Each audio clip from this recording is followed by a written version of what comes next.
Bismillahirrahmanirrahim. Assalamu alaikum. I welcome to all Kids Montessori and Schooling online sport program. I am so glad to get to interact with you people directly. I hope you will be safe at home and taking good care of yourself.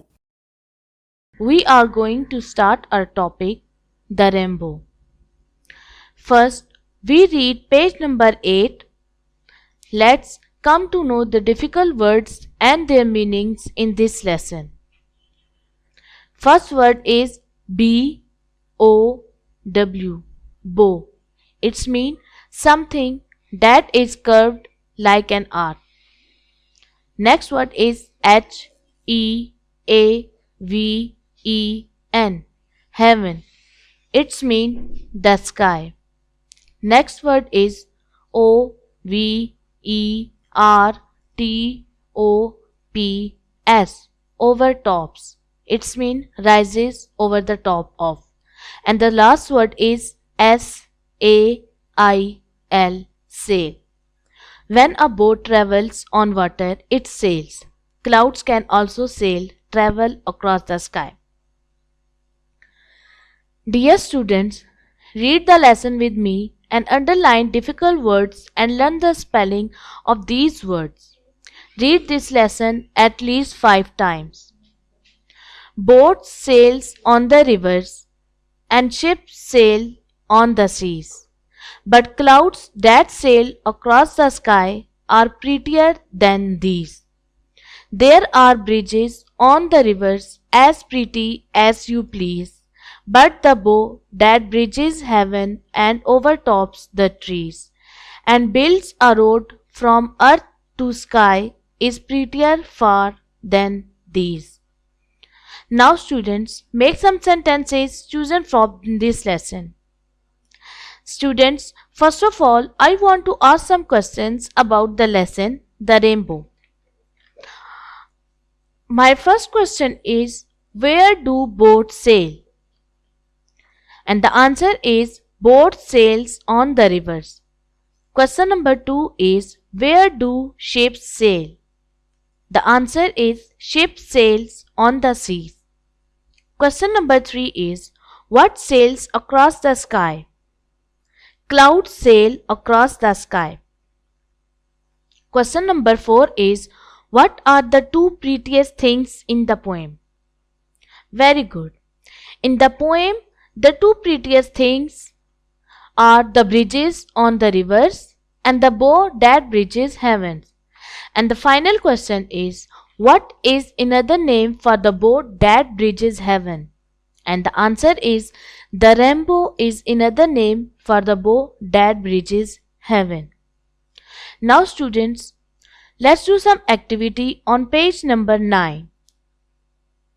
And question is, what are they? Find these words in the poem. First sentence is, better looking. Dash. Better looking, prettier. Second sentence is, the planet on which we live. Earth.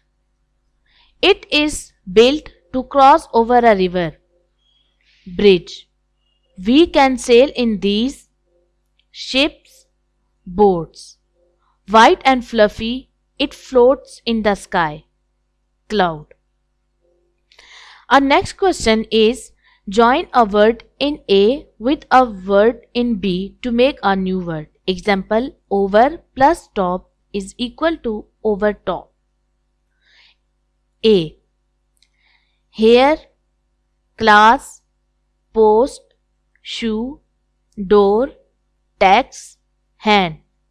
And the B words are room, kerchief, maker, way, book, pin, card. Now we make new words. Hair, pin, class, room, post, card, shoe, maker, door, way, text, book, handkerchief. And our next activity on page number 10 is, underline all the nouns in the following. First of all, tell me what is noun. Naming words are called nouns. Now we underline the nouns. Tiny Tim was playing in the kitchen. He stood on a chair next to the sink. Water was coming out of the tap. He put his thumb under the hole in the tap. The water went all over the floor. It went all over his head too. Now we underline noun. Tim, kitchen, chair, sink, water, tap, thumb, tap, water, floor, head is noun. Dear students, you have to describe the picture on page number 8 in 10 sentences. In your own words, you have to observe this picture carefully before describing the picture, and that is your homework. Dear students, that was today's lesson. Thank you. Have a nice day. Stay home, stay safe.